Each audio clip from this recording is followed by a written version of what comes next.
네, 창세기 4장 1절부터 7절 같이 함께 읽습니다. 시작. 아담이 그의 아내 하와와 동침하매 하와가 임신하여 가인을 낳고 이르되 내가 여호와로 말미암아 득남하였다 하니라.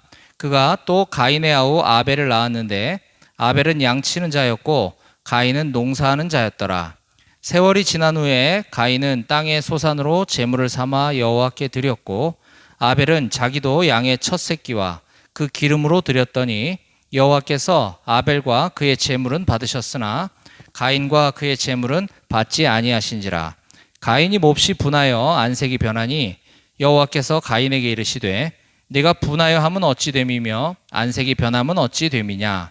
네가 선을 행하면 어찌 낯을 들지 못하겠느냐. 선을 행하지 아니하면 죄가 문에 엎드려 있느니라. 죄가 너를 원하나 너는 죄를 다스릴지니라. 아멘. 예, 여러분들 반갑고 환영합니다. 우리 할렐루야로 인사해 볼까요? 할렐루야. 네, 우리 교육생들 중에 교회 다니다 온 사람 손 들어볼까요? 괜찮아요? 네, 또 괜찮아요? 들어도 돼. 뭐 움찔움찔하고 하는데 한 두세 명 있는 것 같아요. 네, 좋습니다. 뭐 여기 온 거는 좀 그렇지만 예배 드리러 온 건 잘 오셨고요. 저는 이곳에서 매주 창세기를 지금 연속 강해 설교를 하고 있습니다. 오늘 창세기 강의 한 5번째 시간 정도 되는 것 같은데요. 창세기 4장 1절부터 15절까지 말씀을 본문으로 함께 나누려고 합니다. 오늘 말씀의 제목은 아벨과 같은 예배자가 됩시다입니다. 우리 설교 말씀의 제목을 함께 소리내어 읽어볼까요? 시작. 아벨과 같은 예배자가 됩시다. 그렇습니다. 우린 7절까지 읽었지만 저는 오늘 15절까지 말씀을 쭉 여러분들께 개관해 드릴 텐데요. 창세기 4장 1절부터 15절까지 말씀은 이런 내용입니다. 아담과 하와가 지난 창세기 3장에서 하나님께서 금하신 선악을 알게 하는 나무의 실과 열매를 먹음으로 인해서 죄를 범하게 되었습니다. 그거 먹는 것이 뭐가 큰 죄냐가 아니라 하나님께서는 이 피조 세계 전체를 사람으로 하여금 아담과 하와로 하여금 통치할 수 있도록 하는 하나님의 권한을 위임해 주셨어요. 그런데 그냥 내비두면 자기가 하나님인 양 착각하고 교만에 빠질 우려가 있기 때문에 하나님께서는 안전장치로서 그 선악과를 보면 하나님의 말씀을 기억하도록 하기 위해서 선악과의 열매만 먹지 말라라고 하신 겁니다. 나머지는 다 먹어도 좋고 이 모든 동식물 자연세계를 다 다스리라고 권한을 주셨는데 그거 하나만 하나님의 말씀을 순종하게 하기 위해서 하신 것을 정면으로 이제 거스리는 죄를 범하게 된 거죠. 그래서 그 선악과를 먹은 것이 그 행위 자체가 큰 죄가라기보다는 하나님이 하지 말라 하신 것을 어긴 것, 불순종한 것이 큰 죄였습니다. 죄는 반드시 처리되어야 했기 때문에 하나님께서는 아담과 하와를 에덴 동산에서 이제 쫓아내는 벌을 내리시게 되었죠. 자, 그리고 나서 이제 아담과 하와가 에덴 동산에서 쫓겨나 어딘가에서 이제 살아가던 어느 날 아들을 낳게 됩니다. 오늘 이야기가 그 이야기인데요. 그 아들의 이름은 가인과 아벨이죠. 가인은 농사 짓는 업을 하고 있었고 아벨은 목축업을 하며 살아가고 있었습니다. 그래서 하나님께 제사, 성경에 이제 제사라고 표현한 것은 이제 오늘날 우리로 따지면 예배라는 단어인데 예배라는 것과 같은 개념인데 이 가인은 자기가 농사를 졌기 때문에 그 곡식으로 농사의 소산물로 제사를 드렸고 아벨은 자기가 목축을 했기 때문에 짐승을 잡아서 그걸로 하나님께 예배하고 제사를 드렸습니다. 그런데 하나님께서 가인의 제사와 그의 제물은 받지 않으시고 아벨과 아벨의 제물은 받으셨다라는 것이 오늘 성경에 기록되어 있고 그것 때문에 가인이 화가 몹시 나서 동생 아벨을 때려 죽이는 사건이 발생합니다. 그러자 이제 하나님은 가인을 책망하시고 벌을 내리시게 되는 장면이 오늘 쭉 본문의 줄거리입니다. 자, 그러면 오늘 이 본문이 우리들에게 주시는 교훈이 무엇인지 하나씩 좀 들어가 보도록 하겠습니다. 자, 1절과 2절 말씀을 함께 소리내서 읽어볼까요? 1, 2절입니다. 시작. 아담이 그의 아내 하와와 동침하매 하와가 임신하여 가인을 낳고 이르되 내가 여호와로 말미암아 득남하였다 하니라. 그가 또 가인의 아우 아벨을 낳았는데 아벨은 양치는 자였고 가인은 농사하는 자였더라. 아멘. 한번 넘겨주실래요? 네. 내가 넘기면서 할게. 저것도 좀 주세요. 네, 제가 앞에 만들어 왔는데 순서를 제가 알고 있으니까 고맙습니다. 예, 여기 보면 아담과 그의 아내 하와가 아들을 낳았는데 첫째 아들의 이름을 가인이라고 했습니다. 자, 이때 가인을 임신하고 출산하는 이 과정에서 이 부부는 어떤 생각을 하였을까요? 오늘 본문에서 유추해 볼 수가 있는데 여기 보면 내가 여호와로 말미암아 득남하였다라고 하는 이 감동을 표현하고 있습니다. 이 가인이라고 하는 이름의 뜻은 얻었다라고 하는 뜻이에요. 근데 그냥 얻은 것이 아니라 내가 여호와로 말미암아 득남하였다라고 하는 이런 고백을 합니다. 자, 이때 아담과 하와의 상태는 아까 제가 얘기했던 것처럼 그 지상 낙원, 천국과 같은 에덴에서 쫓겨남을 당한 상태예요. 그래서 이제 땀 흘려서 일하고 막 이렇게 힘들게 먹고 살아야지만 되는 이런 척박한 상황 속에서도 그들이 임신을 하고 아들을 낳게 되자 하나님이 우리를 버리신 게 아니었어. 하나님이 그 옛날 우리에게 생육하고 번성하여 땅에 충만하라 라고 말씀하신 것을 이제 하나님이 이루시려나 보다. 내가 여호와 하나님으로 말미암아 아들을 얻었습니다 라고 하는 기쁨의 고백이었던 거죠. 자, 그러면 이제 두 번째 아들 아벨을 낳았을 때는 뭐라고 표현하고 있는지 한번 볼까요? 그가 또 가인의 아우 아벨을 낳았는데 하고 아벨은 뭐 양치는 자고 가인은 농사하는 자였더라 이렇게 나오고 맙니다. 아까 가인을 낳았을 때 그거에 대한 그 심경을 표현했던 것과는 대조적으로 그냥 아벨을 낳았다 끝, 아무것도 없어요. 그런데 아벨은 그 앞에 그냥 가인의 아우였다. 이게 아벨에 대한 소개의 전부입니다. 가인의 아우 아벨. 아벨의 입장에서 좀 섭섭했겠죠. 그랬을 것 같아요. 그런데 조금 더 이제 깊이 있게 요거를 아벨이라고 하는 히브리어 단어를 조사해 봤더니 이 아벨이라고 하는 단어의 뜻이 헛되다라고 하는 뜻을 갖고 있어요. 헛되다. 여러분들도 이름 중에 자기 이름에 어떤 의미가 있는 사람이 있죠. 물론 이제 대한민국은 뭐 한자의 획순에 따라 뭐 부모님이나 할아버님이 이렇게 뭐 한자로 지어주시는 경우도 있지만 요즘 이제 부모님들은 자식의 이름을 지을 때 의미를 많이 부여합니다. 저희도 큰아들이 하민인데 하나님의 백성이라는 뜻으로 하민 이렇게 지은 거거든요. 뭐 이런 식으로 이름에 의미를 부여하는데 이 아벨이라고 하는 동생 둘째의 이름이 헛되다라고 하는 의미를 갖고 있다는 거죠. 자식 이름 짓는 거로서는 좀 이상하지 않나요? 헛되다? 야, 헛되다 일로 와. 헛되다 밥 먹었니? 헛돼. 너는 헛돼. 좀 이상하잖아요. 그죠? 축복의 이름이 아니죠. 왜 이렇게 이름을 지었을까? 생각해 볼 때 첫 아들을 낳았을 때 그들은 출산이라는 걸 본 적이 없어요. 그렇겠죠. 인류 최초의 사람, 인류 최초의 부부기 때문에 아담과 하와는 주변에 사람이 없어요. 그러니까 자식을 임신하고 출산하는 것을 본 적이 없단 말입니다. 그러니까 처음에 엄청 감격스러웠어요. 하나님이 그 생육하고 번성하여 땅에 충만하라는 것을 이루어 주시려고 하는 아들을 주셨는데 이 아이를 낳고 기르다 보니 답답한 거죠. 부모 속색이고 예배도 제대로 안 드리고 하나님도 제대로 안 믿고 이러니까 속이 상해가지고 둘째 아들의 이름을 헛되다. 자식 새끼 키워봐야 소용없어.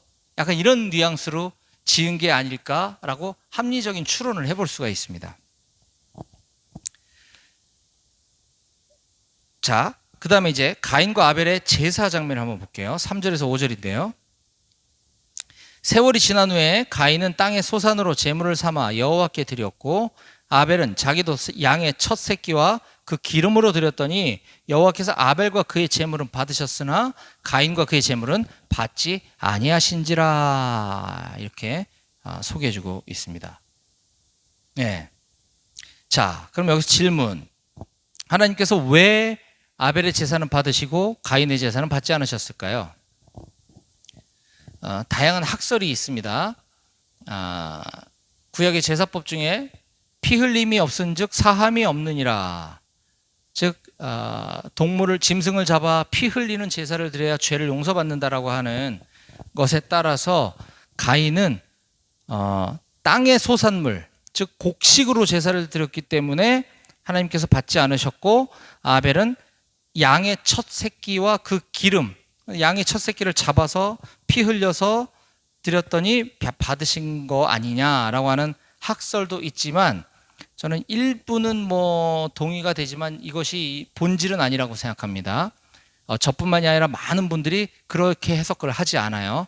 왜냐?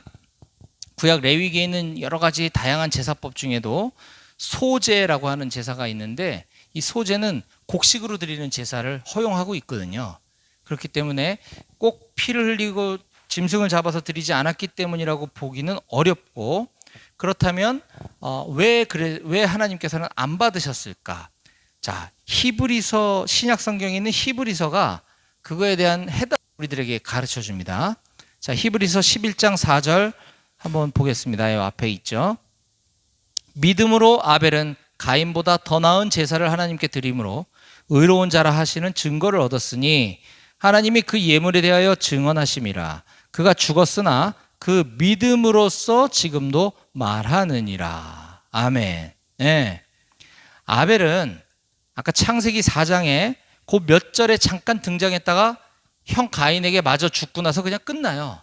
아벨에 대한 스토리가 성경에 없단 말입니다.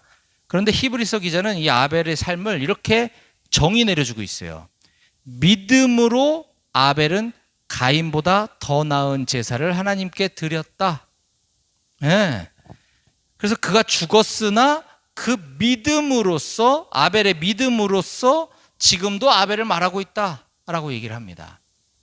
그러니까 아벨의 삶과 아벨의 제사는 믿음으로 드린 제사고, 반대로 형 가인의 제사와 가인의 삶은 믿음 없이 형식적으로 드린 예배였음을 우리가 알 수 있는 거죠. 그래서 하나님은 아벨과 그의 제물은 받으시고 가인과 그의 제물은 받지 않으셨다라고 하는 사실입니다.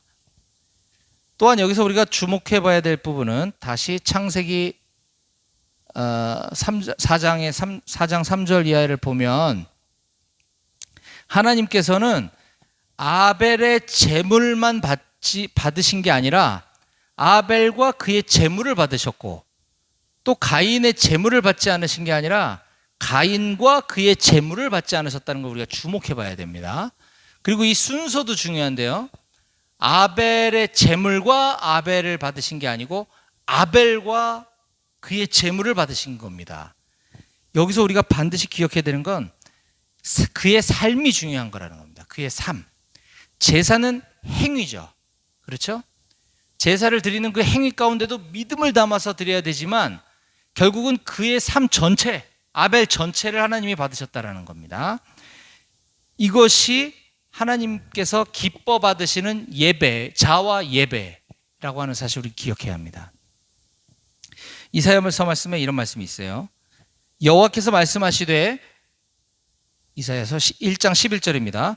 여호와께서 말씀하시되 너희의 무수한 제물이 내게 무엇이 유익하뇨?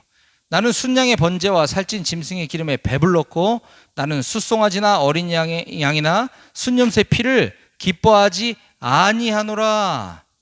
이게 하나님 말씀입니다. 여호와께서 말씀하시되, 그렇죠? 너희의 무수한 제물이 나한테 무슨 소용이냐? 난 너희가 필요해. 난 너희의 진정한 삶, 예배자의 삶이 필요한 거다라는 말씀을 드리는 거예요. 말라기서 1장 10절에도 이런 말씀이 있습니다. 만군의 여호와가 이르노라. 너희가 내 제단 위에 헛되이 불사르지 못하게 하기 위하여 너희 중에 성전문을 닫을 자가 있었으면 좋겠도다. 내가 너희를 기뻐하지 아니하며 너희가 손으로 드리는 것을 받지도 아니하리라. 무서운 말씀이죠. 말라기서는 인류가 점점 더 타락해져서 이제 하나님께서 엄청 무서운 심판의 말씀을 하시고 나서 신약이 펼쳐지기 전까지 꽤 오랜 수백 년간의 침묵기가 있습니다. 하나님 더 이상 이제 말씀을 안 하셔요. 그 마지막으로 하신 말씀이 말라기서인데, 너희가 내 제단 위에 헛되이 불사르지 못하게 하기 위해, 너희가 내 예배당에 나와서 헛되게 예배드리지 못하게 하기 위해서 예배당 문을 아예 닫아버릴 사람이 있었으면 좋겠다 라고 얘기하시는 거예요. 그만큼 이때 당시 사람들의 예배의 모습이 형편없었다는 거죠. 겉으로만 예배드리는 척, 하나님을 경외하지도 않고 두려워하지도 않고 하나님을 진짜로 믿지도 않으면서 겉으로만 예배하는 것, 하나님은 기뻐하듯이 않으시다는 걸 알 수가 있습니다. 신약으로 들어와서 사도 바울도 로마서 12장 1절에 이렇게 말씀하세요. 그러므로 형제들아, 내가 하나님의 모든 자비하심으로 너희를 권하노니 너희 몸을 하나님이 기뻐하시는 거룩한 산 제물로 드리라. 이는 너희가 드릴 영적 예배니라. 아멘. 너희 몸을 하나님이 기뻐하시는 거룩한 산 제물로 드리라. 짐승의 제물은 짐승을 죽여서, 짐승을 잡아서 드리는 제물이라면, 우리의 예배, 우리의 제물은 우리 자신을, 우리를 죽이면 안 되잖아요. 살아있는 제물로 나 자신을 하나님께 드리라는 겁니다. 따라서 지금 우리가 주일날 드리는 이 공예배, 이 공교에서 드리는 이 공예배가, 이 주일 예배가 하나님이 기뻐 받으시는 예배가 되려면 우리의 모든 일상, 우리의 삶이 하나님의 뜻대로 사는 삶, 하나님이 기뻐하시는 삶 전체로 연결되어져야지만이 하나님께서 이 예배와, 오늘 우리가 드리는 이 예배와 우리의 삶을 받으시는 줄 믿으시기 바랍니다. 아멘. 가인의 죄는요, 가인이 죄를 범했죠. 가인의 죄는 하나님을 인정하지 않은 채, 하나님을 믿지 않은 채 예배드리는 그것이 죄였습니다. 가인의 죄는 그것이 점점 더 확산되어져서 나중에는 엄청난 죄를 범하게 되는 것인데, 자, 5절과 6절 말씀 볼까요? 가인과 그의 재물을 받지 아니하신지라 가인이 몹시 분하여 안색이 변하니 여호와께서 가인에게 이르시되 네가 분하여 함은 어찌 됨이며 안색이 변하면 어찌 됨이냐. 자, 제가 여러분께 물어보겠습니다. 지금 가인은 5절에서 왜 화가 났죠? 누구한테 화가 난 건가요? 가인이 몹시 분하여 안색이 변했다 그랬죠. 가인이 지금 누구한테 화가 난 걸까요? 아벨? 1번 아벨, 2번 하나님. 몇 번? 틀려도 괜찮아요. 네, 1번 같기도 2번 같기도 하죠. 자, 보세요. 가인과 그의 재물은 받지 아니하신지라. 누가 안 받았어요? 하나님이 안 받으셨죠? 그러니까 가인이 몹시 분하여 안색이 변했대. 안색이 변한 건 막 인상 쓰고 막 짜증내고 얼굴이 시뻘개지고 한 거겠죠? 자, 여호와께서 가인에게 물어보십니다. 네가 지금 분한 것은, 네가 지금 화난 것은 어쩐 일이냐? 너 왜 화났니? 너 안색이 변한 거는 왜 그런 거니? 7절에서 가인은 대꾸하지 않습니다. 아무 말 하지 않아요. 자, 다시 물어볼게요. 가인은 지금 아벨, 동생 아벨한테 화가 난 건가요? 하나님한테 화가 난 건가요? 그래도 동생이에요? 하나님한테 화낸 거 아닐까요? 가인이 지금 제사를 드렸잖아요. 예배를 드렸잖아요. 그랬더니 하나님이 가인과 그의 재물을 받지 않으시자 가인이 몹시 분하고 안색이 변했다고 나오잖아요. 그죠? 하나님한테 화가 난 거예요. 자, 조금 더 이게 왜 진짜인지 아닌지를 보려면 조금 더 뒤에 보면 9절에서 자, 8절 볼까요? 가인이 그의 아우 아벨에게 말하고, 그냥 아예 순서대로 갈까요? 다시. 자, 가인이 일단 하나님한테 화가 난 거라 그랬습니다. 자, 그런데 하나님한테 우리가 이것 때문에 헷갈리는 거예요, 지금. 하나님한테 화가 났는데 하나님한테 어떻게 할 수가 없으니까 그의 동생을 시기한 거죠. 아니 난 내 재물은 하나님 안 받으셨는데 동생의 재물은 받으셨어요. 그러니까 하나님한테 열받았어요. 얘한테 기분 나쁜 거예요. 그러니까 아벨을 돌로 쳐 죽입니다. 가인이 그의 아우 아벨에게 말하고 그들이 들에 있을 때 가만히 그의 아우 아벨을 쳐 죽이니라. 이게 말이 됩니까? 이런 거죠. 부모님한테 혼났어요. 지가 잘못해서 지가 혼났는데 동생한테 가서 승질내고 화풀이 하는 거죠. 정도가 심할 뿐. 똑같은 겁니다. 지금 상황이. 동생은 아무 잘못이 없어요. 나는 그냥 하나님께 예배만 잘 드린 것 뿐이에요. 그럼 하나님이 기뻐 받으셨어요. 잘못한 게 1도 없지만 형은 지금 나를 돌로 쳐 죽이는 이런 일이 벌어지는 겁니다. 그러자 9절에서 여호와께서 가인에게 이르시되 네 아우 아벨이 어디 있느냐? 그가 이르되 내가 알지 못하나이다. 내가 내 아우를 지키는 자니까. 자, 요 말투에서 우리가 또 한 번 알 수 있죠. 아, 이 녀석이 하나님한테 화가 난 거구나. 하나님 지금 네 아우 아벨 어디 있니? 이렇게 물어보니까 제가 그거 어떻게 합니까? 제가 동생이나 지키는 사람이에요? 이렇게 얘기하는 거예요, 지금. 그렇죠? 하나님은 지금 몰라서 물어보신 게 아닙니다. 자, 그 얘기 좀 뒤에 하고, 자, 그러자 이제 하나님께서 가인에게 이와 같은 징계 처분을 내리십니다. 네가 도대체 한 짓이 뭐냐? 네 아우의 피 소리가 땅에서부터 내게 지금 들리고 있다. 땅이 그 입을 벌려 네 손에서부터 네 아우의 피를 받았은즉 네가 땅에서는 저주를 받으리니 네가 밭을 갈아도 다시는 그 효력을 내게 주지 아니할 것이요. 네가 밭 아무리 열심히 농사 지어봐라. 넌 곡식 수확 못할 거야. 너는 땅에서 도망 다니며 살아가게 될 거야. 하나님이 벌을 내리십니다. 그러자 가인이 하나님께 이렇게 항소합니다. 13절 14절 가인이 여호와께 아뢰되 내 죄벌이 너무 큰 거 아닙니까? 주께서 오늘 이 지면에서 나를 쫓아내신즉 내가 주님 낯을 배웁지 못하리니 내가 땅에서 피하고 도망 다니는 자가 될 겁니다. 물은 나를 만나는 자마다 나를 죽이려고 할 겁니다. 이거는 이렇게 읽을 수 있어요. 아니 제가 지은 이거 너무하는 거 아닙니까? 제가 이렇게까지 큰 벌을 받았어야 되겠습니까? 라고 하나님께 아주 버르장머리 없이 지금 얘기하는 장면이죠. 이 장면을 통해서 지금 가인은 처음부터 하나님께 화가 많이 나 있었구나. 자, 그 상태로도 예배를 드리는 게 가능한 거구나 라는 걸 알 수 있어요. 하나님 믿지도 않아. 하나님을 두려워하지도 않아. 하나님 막 막대해. 그러면서 예배 드리고 있는 거예요. 그런 예배를 하나님이 기뻐 받으실 수가 있었겠냐라는 것이죠. 자, 그런데 끝으로 그럼에도 불구하고 이와 같이 용서받을 수 없는 가인, 죄인이 용서받을 수 있는 기회를 허락해 주시는 분이 바로 우리 하나님이십니다. 자, 앞에서 네 동생 아벨이 지금 어디 있느냐라고 3장 8절에서 4장에서 이야기하고 있는데 4장 9절에서 얘기하고 계시는데 여기 있죠. 여호와께서 가인에게 이르시되 네 아우 아벨이 어디 있느냐.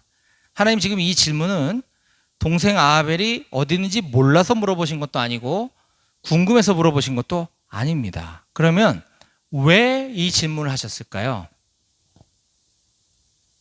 이 장면은 가인의 아빠인 아담에게도 이런 비슷한 일이 있었던 적이 있습니다. 자, 3장 8절 9절인데요.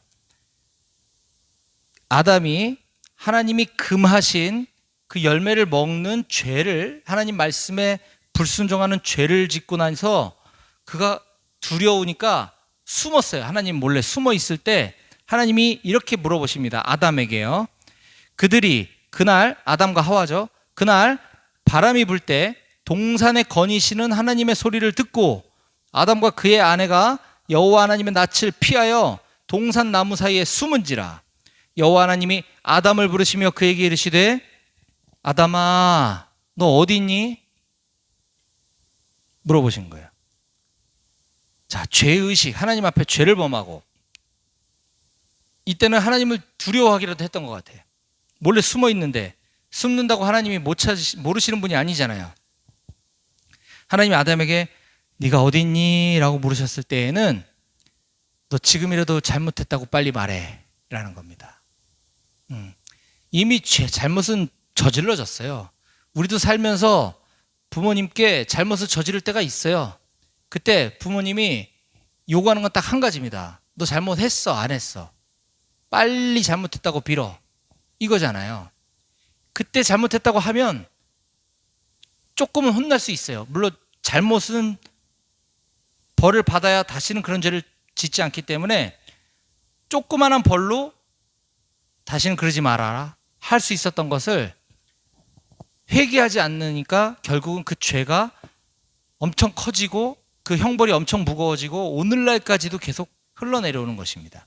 아담의 그 죄는 우리의 죄와 다르지 않잖아요. 방금 얘기했던 것처럼. 가인도 마찬가지입니다. 하나님께서는 가인에게 마지막 지금 회개할 기회를 주시는 거예요. 네 아우 아벨이 어디 있니? 하나님 잘못했습니다. 제가 미쳤었나 봅니다. 저를 벌해 주십시오. 제가 다시는 그러지 않겠습니다라고 했으면 용서받고 끝나는 거예요. 간단한 벌 받고. 그런데 끝내 저렇게 하나님을 원망하고 하나님께 함부로 하니까 하나님이 용서하실 수 없었던 거죠. 자, 이 모습이 우리 안에도 있지는 않은지 우리는 다 자기 자신을 돌아보아야 됩니다. 이걸 우리가 오늘 지금 예배에 대해서 나누고 있는데요. 예배 관점에서 보게 되면 우리는 하나님께 예배 드려주는, 하나님께 예배 해드리는 척하는 사람이 아닙니다. 하나님은 그냥 하나님 자체로 예배 받으셔야 될 분이시고, 우리는 내가 아무리 열심을 다해서 예배를 한다 하더라도 하나님께 자랑할 수 없는 존재예요. 하물며 예배 드리는 마음 자세가 하나님이 아닌 다른 곳에 가 있다고 한다면 이것은 우리의 예배가 가인의 예배와 다르지 않다는 겁니다. 그 목사님 너무 심한 표현 아닙니까? 자, 가인이 동생 아벨을 죽였다고 해서 우리도 그렇게 할 것이라는 것이 아니라, 가인이 그렇게까지 죄를 범하게 된 데에는 그의 삶과 그의 예배 행위가 바르지 못했었던 것부터 출발했음을 우리가 오늘 보았습니다. 따라서 우리는 나 자신의 예배의 모습을 잘 돌아봐야 돼요. 하나님이 기뻐하지 않으시는 예배자가 되어서는 큰일 나는 것입니다. 말씀을 정리할게요. 우리는 오늘 아벨과 같은 예배자가 됩시다. 참된 예배자가 됩시다라는 제목으로 말씀을 나눴습니다. 어쩌면 가인에게는 하나님이 그 예배를 받으셨는지 안 받으셨는지 몰랐으면 그냥 그렇게 살아왔을 것 같아요. 형식적인 예배. 그러면서 자기가 예배 잘 드렸다고 착각하면서 살았겠죠. 우리도 지금 우리의 예배를 하나님이 기뻐 받으시는지 어쩐지 모른다면 계속 잘못된 예배를 드리고 있으면 큰일 나는 것입니다. 따라서 하나님, 저의 예배를 하나님 기뻐 받아주세요. 제가 진심을 다해서 신령과 진정으로 하나님 예배하고 싶습니다. 그 참된 예배자의 삶을 여러분들이 갈망했으면 좋겠습니다. 아까 아벨과 그의 제물을 하나님 받으셨다 그랬습니다. 따라서 우리의 진짜 예배는 이곳에서 아무리 내가 집중해서 목사님 설교 잘 듣고 이곳에서 내가 안 졸고 잘 예배 드렸다 해서 거기서 끝나는 것이 아니라, 우리의 온전한 예배는 이 예배가 끝나고 예배당 문을 나서면서부터 이제부터 일주일 내내 우리의 삶 전체가 진정한 예배라고 하는 사실을 꼭 기억하시기 바랍니다. 저는 오늘 여기 모인 우리 사랑하는 모든 임마누엘 교회 청년 용사들이 모두 다 아벨과 같이 하나님께서 기뻐 받으시는 삶과 예배자가 다 되실 수 있기를 주님의 이름으로 간절히 축원합니다. 기도하시겠습니다.